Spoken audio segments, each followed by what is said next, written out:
Thailand and Cambodia say a ceasefire that went into effect at midnight appears to be holding.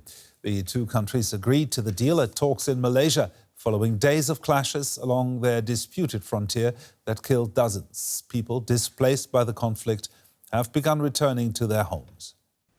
Military commanders from Cambodia and Thailand met face to face. This despite Bangkok's claim that the truce had been broken overnight. Cambodia denied it, saying there had been no new fighting.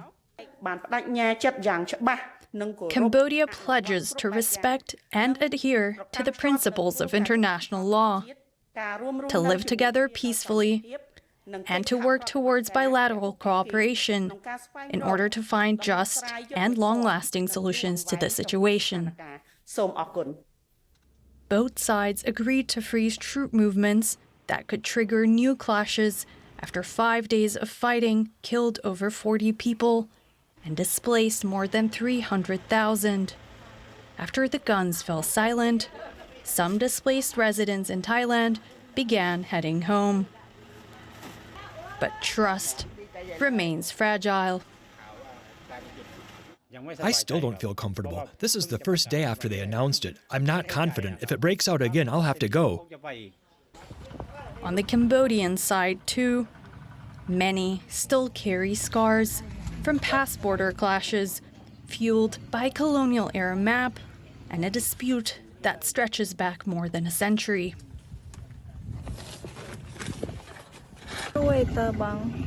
I'm really concerned if fighting happens in the future. I had this experience once when I was young, but now I don't want to live through it again. As families sift through what is left, the hope is not just to rebuild homes, but to rebuild trust across the border, so the fragile calm can turn into lasting peace. And now let's bring in Paul Quaglia. He's a retired CIA officer and the CEO of the political risk and crisis management consulting firm PQA Associates, based in Bangkok. Now, how solid is this truce between Cambodia and Thailand, do you think? It's getting more firm as time goes on, Gerhard. It got off to a disorganized start, and that's not surprising. This all came sort of suddenly with the Trump phone call, a meeting the next couple of days in Malaysia. The meeting itself between Thailand and Cambodia went only 2 hours, and they came up with an immediate ceasefire at midnight. And it takes some time. Ceasefires are complicated.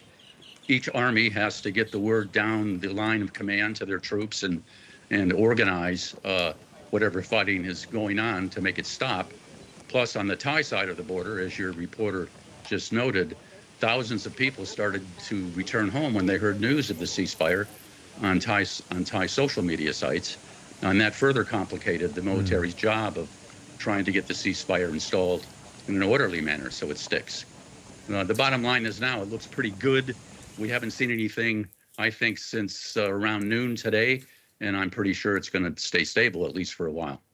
Now, Paul, the starting point for this latest escalation is a border conflict that's been brewing for many, many years. Can that be resolved, rather? It's a good point. Good point, Gerhard. I mean, the problem here is the ceasefire is excellent. It was needed. And as your reporter also showed, the people really paying the price for the fighting over the last 5 days are the hardscrabble families along the border. They have been unable to engage in cross-border trade. They've been evacuated from their homes. So the ceasefire is a good beginning, and talks are scheduled, I think, on Monday, August the 4th, between some military leaders. But the underlying problem continues to fester. And in some ways, the ceasefire is a bit of a Band-Aid, a required Band-Aid.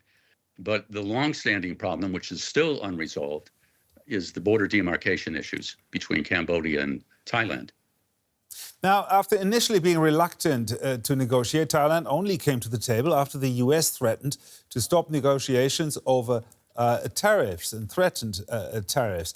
Is it this kind of pressure that will let these two parties come to a resolution? I think the pressure was good enough to get them to the table, Gerhard. I'm not so sure they'll come to a resolution for it. And more importantly, I'm not so sure the United States or China for that matter, wants to get involved in trying to settle the border demarcation issues. I think the Western powers are wary of that entanglement. And more importantly, I think Cambodia and Laos would not want the United States or Cambodia to be involved in the nuts and bolts of whose temple is on what side of the border. That would, I think, put pressure on Cambodia and Thailand to, quote unquote, choose sides between the West and the East. And they're very uncomfortable about doing that. Now, would you say... So to answer your...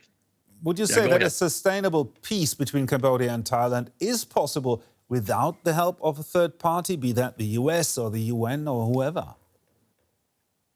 No, I'm not saying that, Gerhard. I think a third party would be almost necessary. The problem is each side can't agree on even how to talk about border demarcation before they get to actually demarcating the border.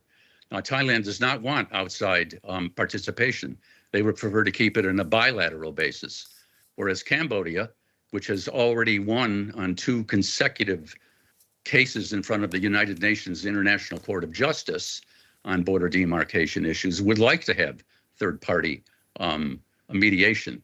So I don't think the United States and China would be suitable, but if I had to guess at where they might look for third-party mediation, it might be ASEAN, the Association of Southeast Asian Nations. And in fact, ASEAN in Malaysia brokered this ceasefire agreement. So they're already sort of at the table. Thank you very much. Paul Quaglia there, thank you. Most welcome.